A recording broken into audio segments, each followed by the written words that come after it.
Hello, everyone. Welcome to episode 157 of Chatting with Anthony. For this episode, the prompt is We the people are pissed and doing nothing. So, I've noticed this growing sentiment, specifically from people abroad, who are wondering why us Americans aren't revolting due to our leaders' arrogance and mismanagement. And I think a part of the frustration, and a part of my frustration, is that this arrogance and mismanagement is partially intentional. It's not as much that the people know that it's mismanagement or arrogant, it's just that they genuinely think it's good and right and are trying to convince other people why that is, to a point where it can come off as gaslighting.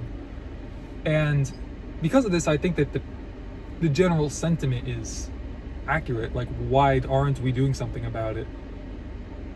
Especially from abroad, where if you don't live here, like, I wouldn't expect you to understand what it's like to be in America. I would like to say that I think a lot of foreign nations sort of view the American people as a bunch of hillbillies, and although it is a fairly accurate stereotype, it only, at least from my experience, it only applies to a small percentage of the population. I don't know what that percentage would be, but most of the people that I'm around do not fit that mold at all. And I understand if you go to some more rural areas, which America does have a lot of those, then there would be more of that. But at the same time, I just don't believe that's an accurate representation of even the average American. It's just a rather funny one. Kind of like in the same way, like the stereotypes of any nation that I can think of at least are usually pretty humorous. In Canada, it's the people are so nice that you can push them to the ground and they'll apologize to you as they're getting up. Even if they didn't do anything to you. For certain countries, such as, like, I'm not even going to go into that, but I'm not trying to get myself in trouble. But I mean, I'm sure when I say the stereotypes, I'm more so referring to what's portrayed in the media about the people of certain countries. And it's in that way because it's funny. But I would like to point out that America, a part of the problem with there being some kind of revolution in America, is that, on the one hand, the way that the American system is set up, everything is, especially nowadays, things are just so expensive that people can't afford to just not work, essentially. The people are so financially constrained that the people need to spend as much time as they can just working, making sure that their families can eat. And so that makes things more complicated when you get into something like that, because that would imply, like, it's kind of hard to, like, go work an 8-hour shift or have it timed so that everyone can go work their shifts and then gather together to revolt consistently. You could do like a once-off protest kind of thing, but a straight-up revolution isn't like an overnight thing. It just doesn't really work like that. And I guess to go into that more, something as like revolution is not. It sounds good, but it's not easy, and it's honestly rather violent. Like, I think overall the end result of a revolution will be good, but what it would take to get there would be so bad that I'm not sure if it would be. I think there would need to be a lot of thought going into how the people would go about it. I don't think it would just be as simple as like the old days, where at least when I think of it, it was just kind of people picking up like a weapon and just charging. I think that would just end in a bunch of people dying. There would need to be something more calculated. It would need to be more well thought out. Brute force isn't going to get the job done. I think it would be bad on the government side and on the people side. I don't think it really benefits anyone to approach it like that. So that's why I think that's another issue at hand.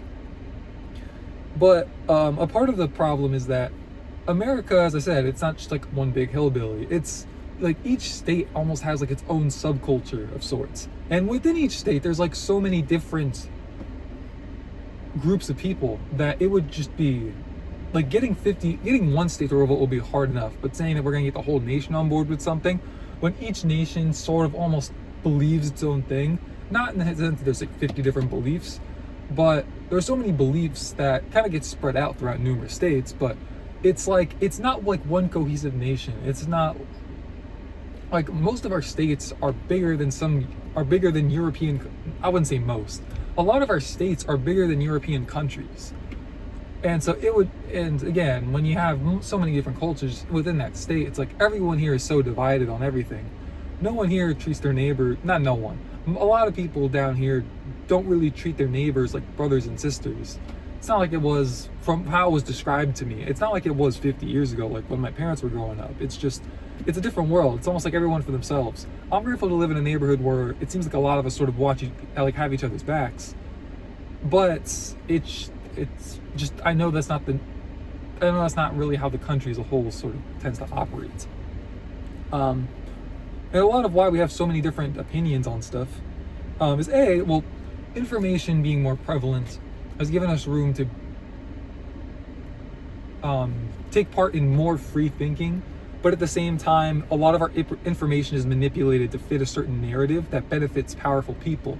And so essentially, without even realizing it, a lot of us are just spewing out what our overlords, if you will, want us to, what benefits them.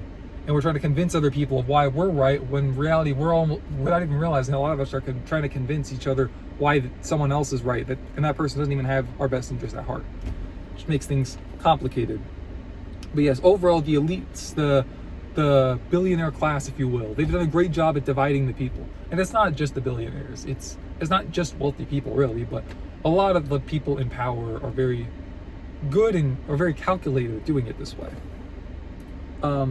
Many people think that the problem is one-sided. It's this political party, it's this race of people, it's this color, it's this culture, it's this, it's that.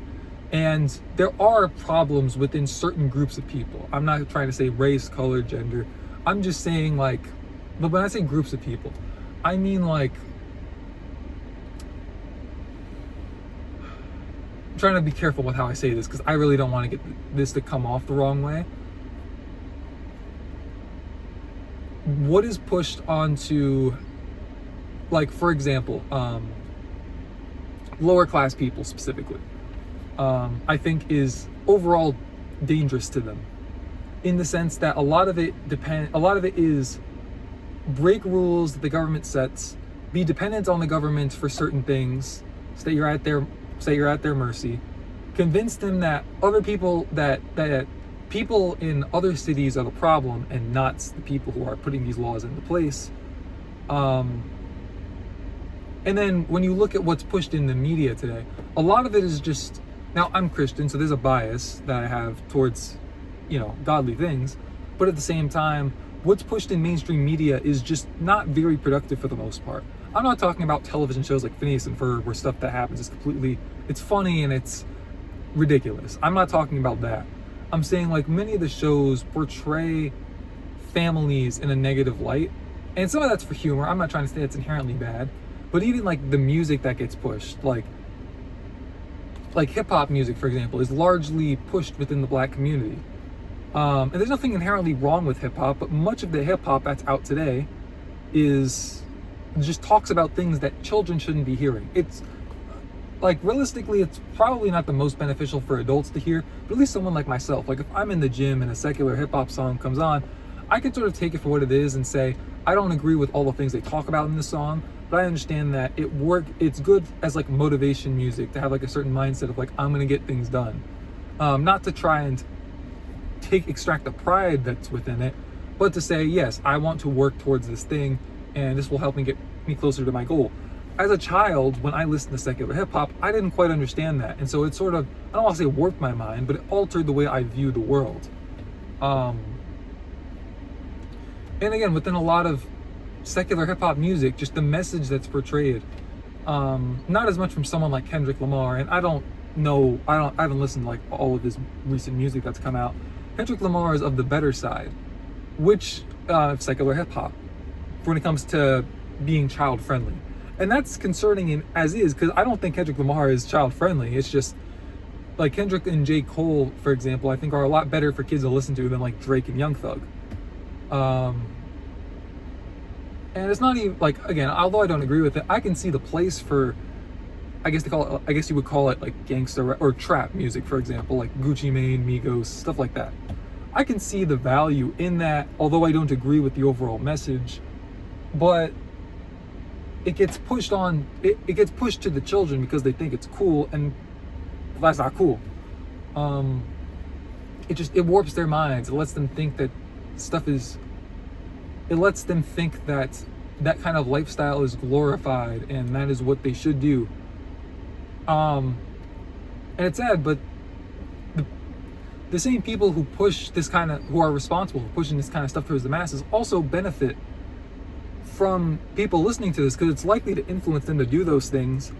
And then when they get caught, and I don't mean like they're definitely going to get caught doing X, Y, and Z, but the more you do something that has a repercussion, the more likely you are to get caught and have that repercussion. And there are certain, I don't want to get into too much trouble, I'm just going to say there are certain people who own certain who are a part of the private prison system. I hope I worded that properly, but there are people involved who own prisons who benefit from more people being in those prisons.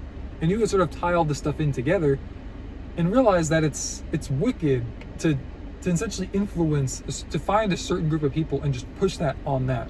And it's not even exclusive to just them. Like certain artists like Lil Uzi Vert and Playboi Carti are very prevalent in, I don't know, I guess the white community. I don't know how else to really say that, but I noticed that it's very popular within that, and the stuff they say in their songs isn't good either, and it leads people to do those illegal things. So it goes across multiple cultures, but just the way that I guess what I'm trying to say is we're so focused on our own things and what we think is good, and a lot of what we think isn't good is just what benefits other people, so it just becomes a whole big mess, and we're so distracted, most people don't even realize really what's going on anyways. It's a part of why I want to make these kinds of videos. I want to help people understand the systems that are set up around us. And I'm not trying to make this as in like I'm not trying to turn this into like a let's break out of the Matrix scenario. I'm just saying, like, let's just be honest about what's going on around us. Let's be aware. Not as much let's be honest. Let's just be aware of it. I'm not calling you to stop listening to all secular hip hop today. I'm just saying, like, look, understand what it is. It doesn't make it inherently evil. It's just to say, like, understand the wickedness within. Understand the wickedness even within yourself, but that's another story. And because we're also focused on ourselves and what we think is right, we don't leave much room for us to be wrong, and we think the other side is inherently evil, which usually isn't the case. We all likely do the things that we do because we think it's good. And so I guess you could argue that logically we're probably going to piece it together and think that makes the other side bad. But again, that's another story. A part of the problem too in America is that our corruption is so deep rooted. I'm not confident saying it'll ever fully go away. There are certain steps that we can take to trying to untie the knots that have been put in place. We can avoid giving our time and money to things that we don't agree with. So, for example, not listening to certain artists, not watching media produced by certain companies, for example. If you are when it comes to food, or when it comes to just products that you buy at the grocery store, if you find that the company that the product is produced by a company who is owned by a group that you don't like, then you don't have to buy stuff from them. Same with banks, same with a lot of things, really. I guess what I'm trying to say is, realistically, with how deep rooted this is, it might be too late, but that doesn't mean that we should give up. If we give up, then what are we doing? Why are we conceding? And I don't want to make this an us versus them, but just trying to help you visualize, like, okay, if you view this as your opposition, then you have to understand you have to fight the opposition. Fight the opposition doesn't mean take violence. Again, I've said this in numerous videos. I don't want there to be any violence, which is why I like to talk about these calmer ways to undo things that you don't agree with. But viewing it like it's an opponent, like if you're in a basketball game, like the NBA Finals are going on right now, you probably see why I'm rooting for it. It's been a rough 4 games. We'll see how. Hopefully the next 3. We'll see if we get there, but hopefully the next 3 games go very well for the team on my shirt right now. But yeah, that's all I have for this video. So thank you guys for watching. Stay safe. God bless, and I will see you guys in the next one.